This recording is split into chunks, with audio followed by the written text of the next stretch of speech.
சாந்தி. 12/12/2024 முரளியில் இருந்தான ஸ்லோகம்.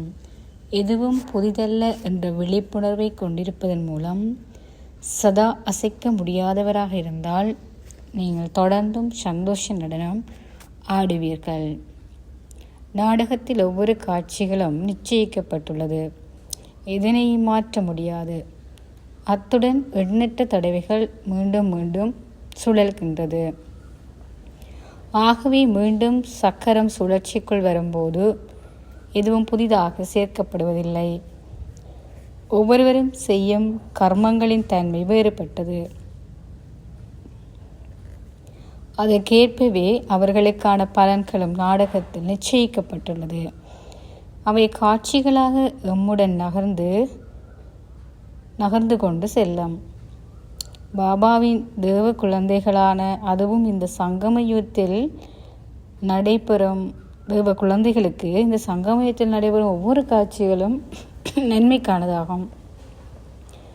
அனைத்து ஆத்மாக்களும் இறுதியில் தமது கர்ம கணக்குகளை தீர்த்துத்தான் வீடு திரும்ப வேண்டும்.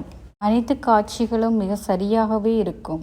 நடிகர் ஒருவர் தனது பாகம் ஏற்கனவே நிச்சயிக்கப்பட்டதென்று எவ்வளவுக்கு தன் உணர்வில் ஆழமாக சிந்திக்கின்றாரோ அல்லது அதை விளங்கிக் கொள்கிறாரோ அவ்வளவுக்கு அவர் தனது பாகத்தில் உறுதியாக இருப்பார். அத்துடன் தளம்பலும் அடைய மாட்டார். அவருடைய ஸ்திதி நிலையாக இருக்கும். எந்த குழப்பங்கள் சூழ்நிலைகள் வந்தாலும் அவர் ஆட்டசைக்க முடியாதவராக இருப்பார். எல்லோராலும் இவ்வாறு இருப்பதென்பது சாத்தியமில்லை. ஞானம் பெற்ற யோகி குழந்தைகளாலே இவ்வாறான ஸ்திதியை கொண்டிருக்க முடியும். அதிலும் எல்லோரும் ஒரே அளவினர் அல்ல, வரிசை கிரமமானவர்கள். அவரவர் தாம் கொண்டிருக்கும் ஞானத்தின் யோகத்தின் பலத்துக்கேற்பவே வேறுபடும். ஆகவே தன்னை பற்றிய ஞானம், தந்தையை பற்றிய ஞானம், உலக சக்கரத்தை பற்றிய ஞானம் போன்றவை மிக தெளிவாக விளங்கிக் கொள்ள வேண்டும். இவற்றை பற்றி எவ்வளவு ஆழமாக தெளிவை கொண்டிருக்கின்றாரோ அவ்வளவுக்கு அவர் ஆட்டசைக்க முடியாதவராக இருப்பார். ஞானத்தின் சக்தி மட்டும் போதாது, அவருக்கு நினைவின் சக்தியும் தேவை.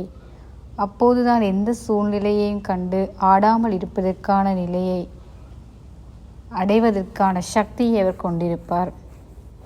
குழப்பங்கள் இருந்தால் சந்தோஷம் இருக்காது.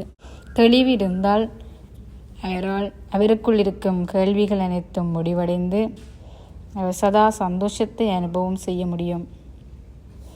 ஞான யோக சக்தி மூலமே அவர் தனது இத்தகைய நிலையை அடைய முடியும். ஓம் சாந்தி.